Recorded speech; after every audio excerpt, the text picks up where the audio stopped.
Uzun elini taşıyacağım.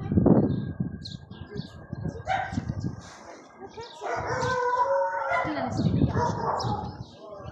Salam əziz dəyərli izləyicilərimiz, sizi bir günlə Sumqayıtdan salamlayırıq. Səmədvurğun küçəsi plajla 50-100 metrə məsafədə olan 2 otaqlı mansarlı evimiz satışa çıxıb. Sol tərəfdə Pismünitkadır, gördüyünüz kimi. Evimiz koridor sistemlidir. Sol tərəfdə sanitar qoşağıdır.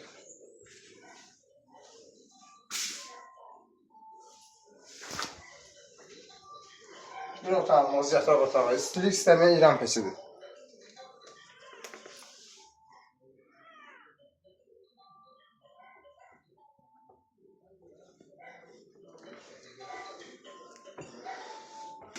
Orta yukarıdan sıkıntı edir.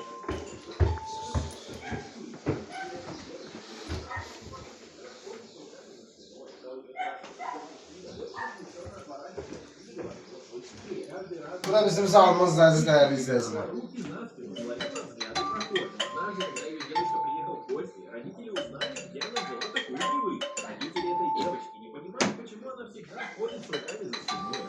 Bu da Allah baxımız, əziz dəyərli izləyicilər.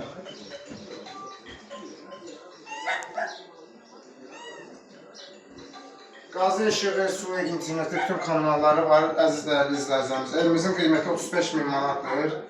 Real alıcıya sahib tərəfindən endirim olunacaq. Alanın da satanın da Allah xeyirli versin.